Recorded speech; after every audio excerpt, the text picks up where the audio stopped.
everybody, welcome back to the Cooking Show with Dr. K. I have my sister here with me, Tia Wright. Hey. And we are going to make Buddha bowls. And what those are basically a bowl with a lot of veggies in it, a lot of colors. In a lot of these episodes, I've talked so many times about eating foods that are high in nutrients, which usually means they're going to be really colorful. So if you want to try to eat the rainbow and you want to get it all in one bowl, this is one of the ways to do it. We're going to have sweet potatoes, which are orange. We're going to have red cabbage, which is purplish kind of red. We're going to have green kale. We're going to have onions and zucchinis and snap peas, mushrooms, chicken, chickpeas. There's so many things that go into this recipe, so it's a little bit, it's got a lot of components to it, but I'm gonna walk you through how to do it, and then we will show you it all at the end. All right, so one of the things you wanna start with is get your oven started at 400 or 425 degrees, and then you wanna cut all your sweet potatoes in half. And I have a little trick for you. One of the things to do is to cut off just a little bit of the bottom of it so that it doesn't roll around like crazy. So I just cut a little slice of that, and then it sticks on there really nicely. So I've also aligned these all on this side of my pan because one of the things we're gonna do in stages is roast the rest of the vegetables, but you're gonna try to do it just in one pan because one, nobody likes a lot of dishes, and two, it just makes it super simple. So I'm gonna throw these into the oven, put a little salt and pepper on them, and then we'll get started on the rest of it. Okay, just throw that there, and cool. My sister is visiting me today because we are celebrating my 30th birthday. So that's been kind of fun. So I'm gonna throw these in here.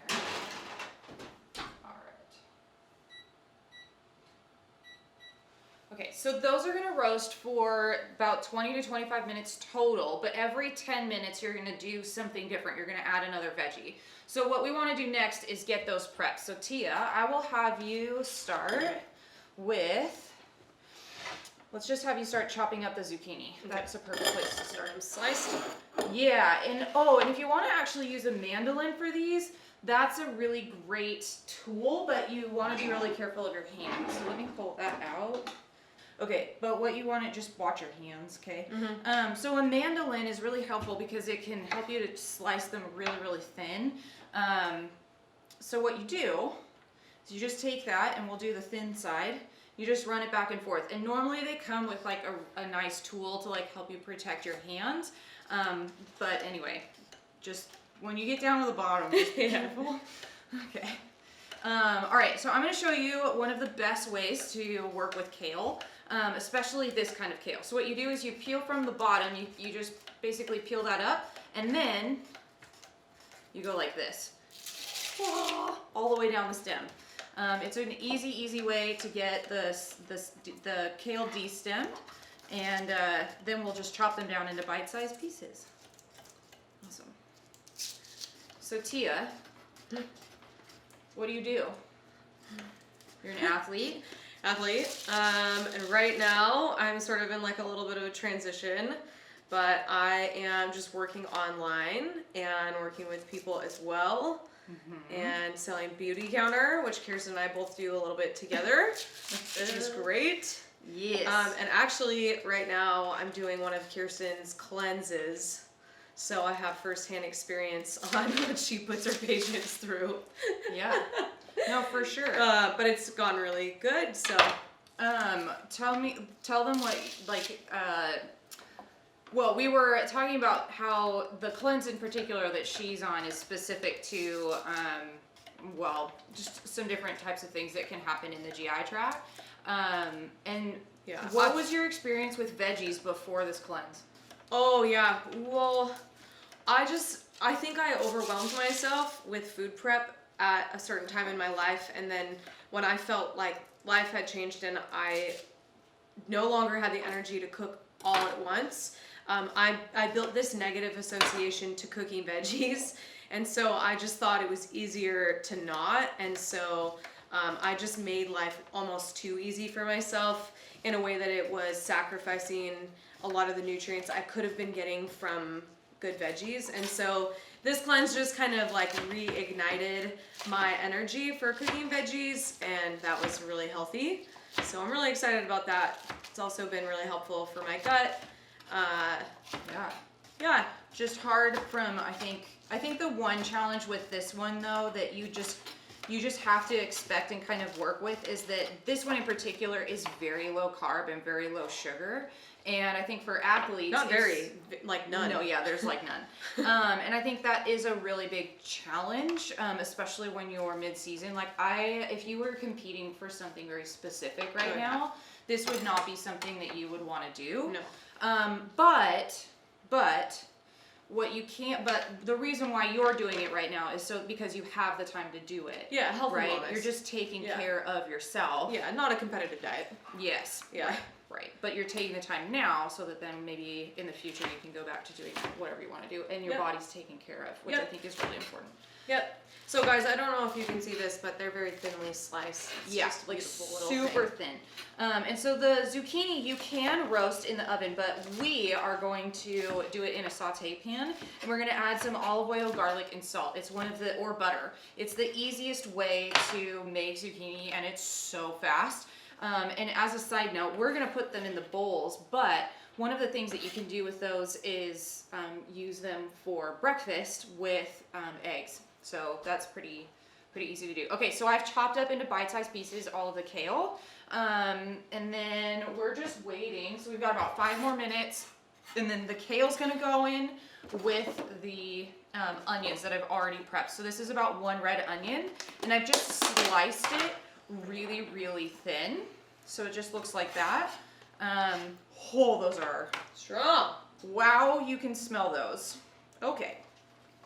So we have those, and then the last thing that I'm gonna do, the last 2 things actually. So you want to slice the shiitake mushrooms. So these are shiitake mushrooms. You can find them. Wow, those onions are so strong. You can usually find them in most grocery stores. So you just want to kind of slice them on the thinner side. I think everything in this bowl is just better if you can make it somewhat thin. Okay, we're gonna do all of them. This is going to probably feed us for a while. I would say, I have Tia here, but I would say for the most part, for just my husband and I, this would last us for a good 4 to 6 meals. Okay, perfect. So I'm gonna grab another knife. And what we wanna also do is we wanna prep the cabbage as well. So again, colorful foods are so important to figure out different ways that we can get them into our food routines, because things like purple kale and kale and purple cabbage and beets, is when they have that purple color, they usually are high in anthocyanins, which means that they have a lot of antioxidant capacity. So they're going to support your liver, they're going to support your mitochondria, which basically means that they support the energy that you get to feel every day. And antioxidants are also helpful for helping us remove toxins that we're exposed to in our day-to-day life. So there's a lot of different reasons why we want foods that are super colorful, but those are some of them. Yeah, I think that the rainbow also helps people realize that they're not eating a full display of micronutrients. Oh, for sure. If I was just eating a bunch of green, I would know I'm getting a bunch of different nutrients, but if I know I'm also eating reds and oranges and yellows, then I know, from an accountability standpoint, that I'm getting a wide array of things. Right. Just for example, if someone just really likes asparagus and broccoli because it's what they're used to, if you tell someone to eat the rainbow, they're going to have to dive into a little bit more range of veggies that they may have not done before too. And I think that's really hard because, I think one of the reasons why people say often that they don't like vegetables is because they don't know really how to prep them. They don't know how to cook them and make them taste good. I agree. So that's one of the things that bowls like this are so great because they are packed with flavor. We're gonna make 2 sauces. One's gonna go over top, and then another one's gonna be like a teriyaki type sauce that goes on the chicken. And then the chickpeas have flavor, and all of this is just gonna have tons of seasonings on them. So it tastes really, really good. And it's, yeah, like as you said, it's a great way to get a wider variety of veggies into your routine that you wouldn't normally. Yeah.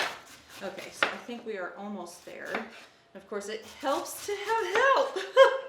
It goes so much faster. It's also so fun. It is so fun. Okay, so the other thing we're gonna do is we're gonna slice up some snap peas. So I just want them like kind of small slices. Oh, like so they kind of look like perpendicular. Totally. Yeah, I mean, if you want to get real fancy, you can slice them at a diagonal, but I'm gonna you do know, that. something like that. That would be fine. All right, Okay. cool. Perfect. So that's almost ready to go. Little mushrooms. Got that all prepped. I'm just gonna hold that to the side. So I used about a quarter of the cabbage. I used a whole bunch of kale, like not like a whole bunch, but like a bunch of kale. And then I have 1 container of the shiitake mushrooms, and then this is like a handful or 2 of the snap peas. You want about a 16-ounce can of garbanzo beans, 1 onion. The chicken I already cooked. You can do either chicken breast or you can do chicken legs. These are chicken legs because we use the breasts for something else. So we'll break those down and then cover them in a sauce. Let's see, and then the sweet potatoes, I have about 3 or 4 cut in half for that. And I left the skin on. So I washed them and then cut them in half and I left the skin. So you'll basically be eating some of that nutrition and fiber as well. All right, so I'm gonna pull those out and get all of this fun stuff added to it. We will go from there. Okay, so I have the sweet potatoes out. They were just in for 10 minutes. I'm gonna add the rest of the veggies to the pan. You can already start to hear it go. Awesome, so get those all on there. I'm gonna create a little more space.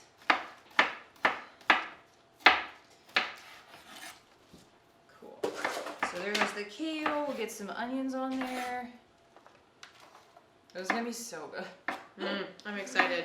We're both really hungry, so this is a great combo. It's gonna be awesome.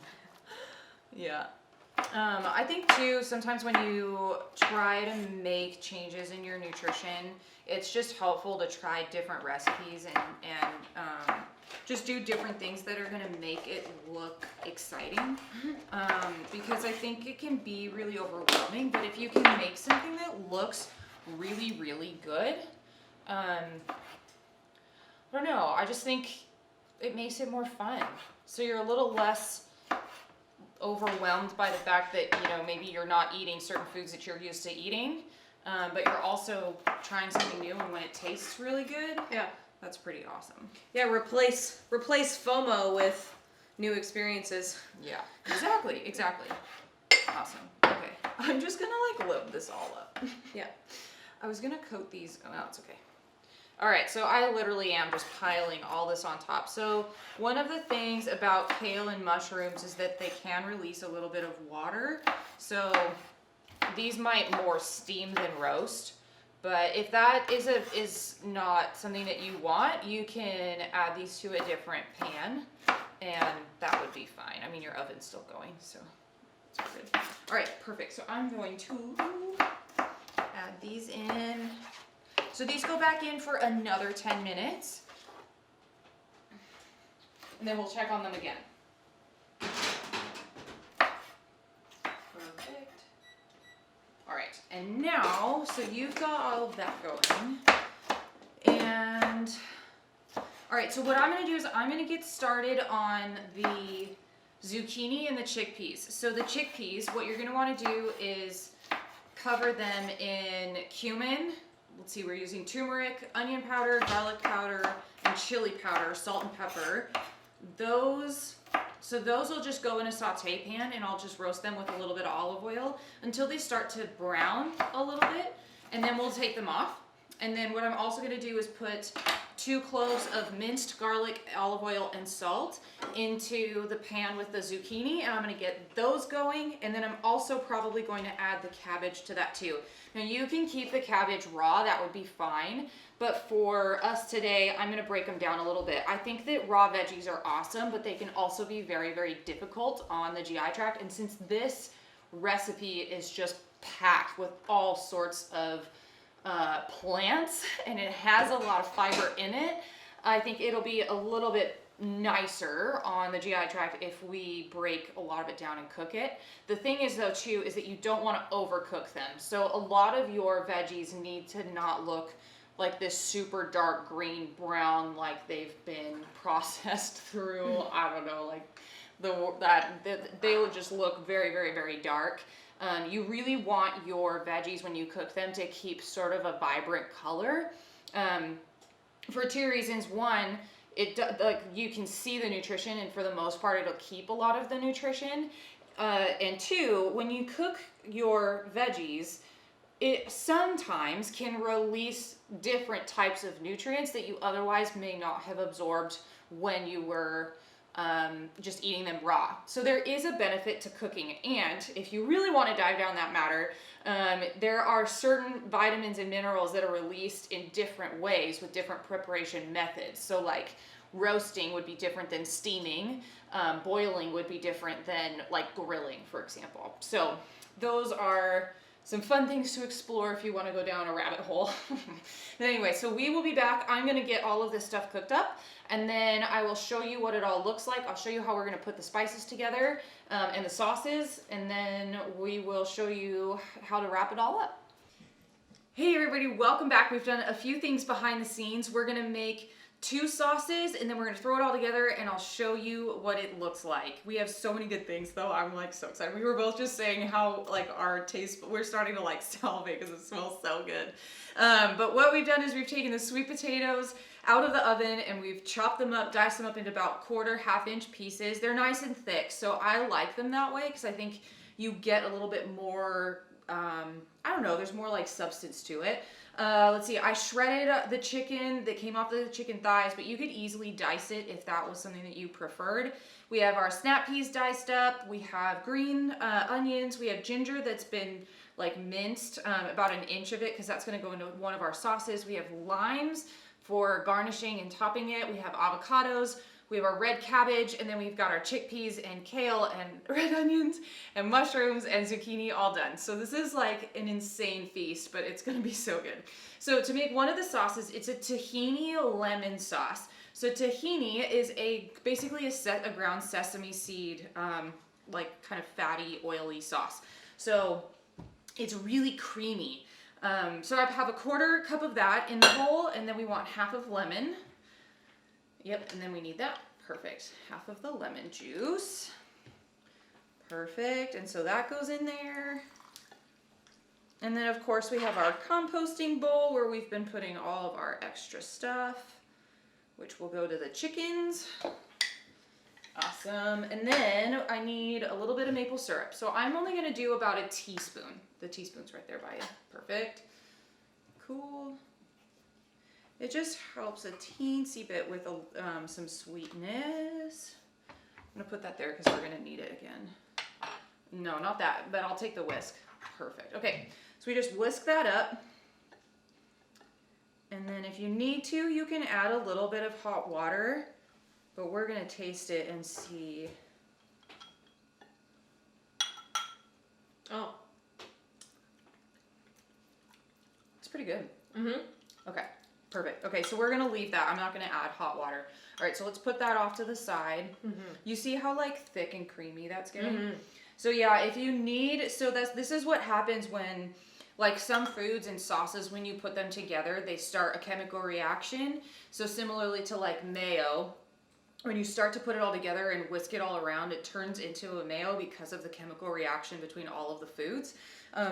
Like this was really, really liquidy and watery, and now it's starting to get to more of like a thicker consistency, which is why a lot of tahini sauces will say to add something like water, hot water, or something like that. So if it is too thick, add some hot water, and then there you go. All right, so next we're gonna make kind of a teriyaki style sauce. So I'll just take this bowl here, and then, yeah, we're gonna do about a tablespoon of sesame oil, like that-ish, okay? And then it's another about a 1/4 cup. This is way too big of a bowl. Oh yeah, you wanna use a big bowl because we're gonna put the sauce in it and then we're gonna put the chicken in it, okay? So this is about a 1/4 cup. I'm gonna kind of measure it out though. 1/4 cup. Yeah. My not so pretty ones. Okay, these are coconut aminos. You could easily use soy sauce if that's what you have. That's totally fine. And then I like to put in, because my husband loves spicy food, so I'm gonna put in some crushed red peppers. You could do about a teaspoon or so, and that would be plenty. But a lot of this dish doesn't really have any spicy stuff in it. So if you want to add some more to give it some heat, that would be fine. And then what I'm also going to do too is put in a little teensy bit of maple syrup because it is kind of a teriyaki sauce and people expect it to be sweet. So, all right, so we whisk that all together.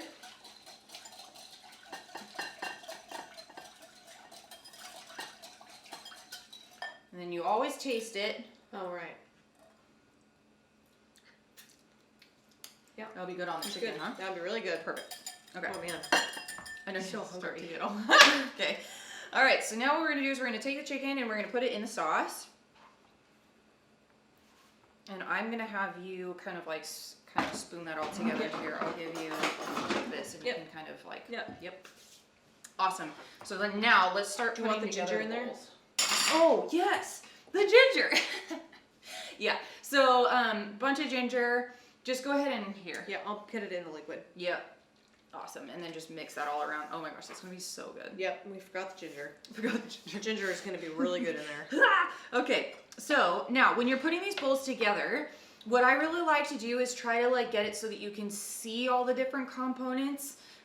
Just because when you see them all together, it's like a feast for your eyes. And sometimes when we're cooking, that's part of the point, is like all of this prep has made us super duper hungry, which is a really good point. I mean, when I talk about mindfulness around food and relationships around food, it's part of the cooking process is part of that. I mean, it's about experiencing the food that you're cooking and hearing it and smelling it. All that jazz has made us really, really hungry. Yeah, turns on your digestive tract. Yeah, it does for sure. And so I think that's one of the things that gets lost when we don't cook our food, when you get them at restaurants and all that jazz. Like we do kind of smell it when you go into a restaurant, but you miss so much more of the chopping and the dicing and then the cooking and hearing all of that. Okay, so that's the end of that. But mindfulness around food is really, really important for our digestive system.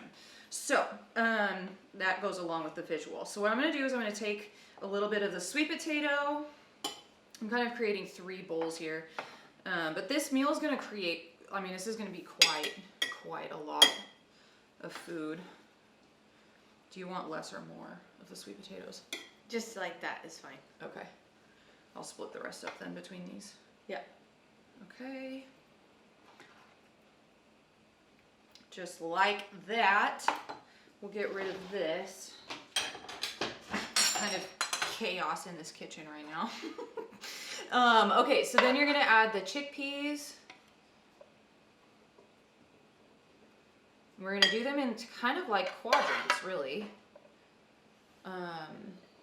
Perfect, so that goes there. Those probably could have gone on top on that bowl. All right, and then we want, I think I'm gonna use these for this. So some zucchini goes in each. The zucchini always goes down so much smaller than I anticipate. Like this is 2 full zucchinis and I feel like I alone could eat all of them. Yeah, me too. It always just shocks me. And I think that part of that is because when you just slice them up so thinly, they're just so much better. They're not like, I'm not gonna do any of the kale. yeah, for sure. Oh, you're not? Well, it has mushrooms and onions on it.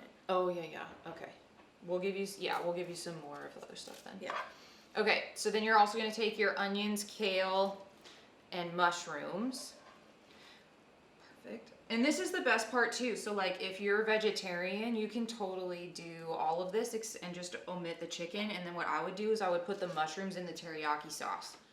Oh yeah. So that works there. Which is the best part. Like when you make so many veggies. I mean, yep. Okay, and then we got to do the cabbage as well. So we'll get some of that. Lots of that. Okay. Perfect. Look at how purple that is. Doesn't that look so good? Oh my gosh, you guys. I'm obsessed with this. Looks so good. And it honestly, like, it took us a while because we've been doing like some of the filming and stuff, but this wouldn't really take you all that long. No. Especially if you had some of it prepped like on Sunday and then you were gonna like make it Monday. Yeah, this would be great. Okay, so now to top it all off, so we're gonna do a little bit of the snap peas. Let's see, where should we put these? Put them through here. Good. Like this is kind of fun, yeah? Like you get to kind of like build a bowl. Oh my gosh. Okay, perfect. And then these can go here. Awesome. And then we top it with, let's do the chicken next. Let's put the chicken in.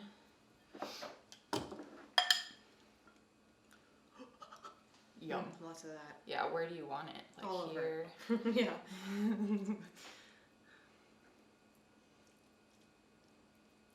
Okay, how much more do you want? More? No, that's probably fine. I'll add some more chickpeas later. Yeah, it's perfect. Okay. Awesome.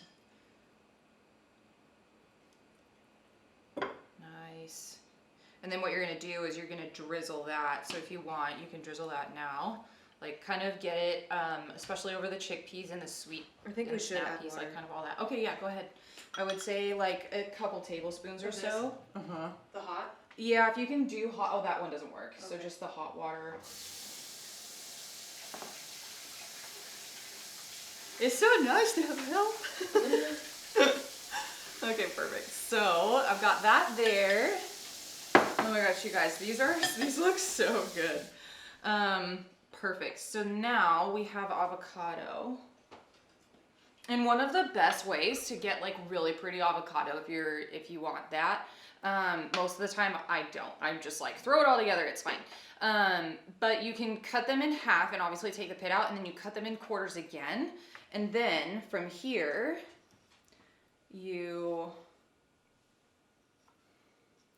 slice them and then take the skin off.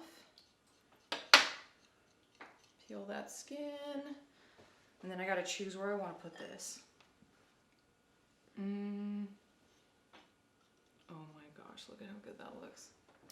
Yep. Yeah, so she added a little bit of water to that too, which I think was good.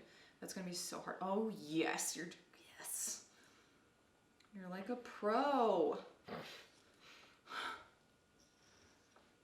Should just have you here to like make them look all pretty every time. Yeah, so see how like easy that is? Trade ya. Okay. Do you want more avocado? No, just a whatever that is, a quarter is fine. Yeah. Okay.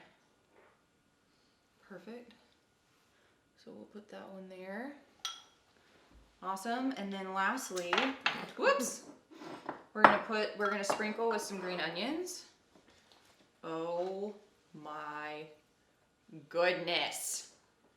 Look at how good this looks. And those go on top there. You want some more of those, or are you a green onion fan? No, I'm good. No? Okay. And then you can have your garnish of a little bit of lime juice, a little squeeze of lime. Garnish there. And then we'll top it with a little bit of sesame seeds. And if you can find them, you can try black sesame seeds, but I always have the hardest time finding them. So we won't have those today. But yep, go ahead and top that. And then it's here. Okay, you guys, And that is it. We have plenty of leftovers, so we'll at least have definitely a lunch for tomorrow. So simple, such a great way to get tons of nutrients in, and I'll show you, and you'll see a picture at the end too of what it looks like. Thank you for being here today. Thank you for watching. I hope that you learned something. I hope you're excited to go and try this recipe because it is packed full of flavor. Like, this is gonna be so good. Thank you for watching. Don't forget to follow this YouTube channel and also find me on Instagram and Facebook at Dr. Kirsten. And of course, if you try this recipe, don't forget to tag me with hashtag cooking show with Dr. K. And I will see you guys next week for the next episode of Cooking with Dr. K. Have a great week.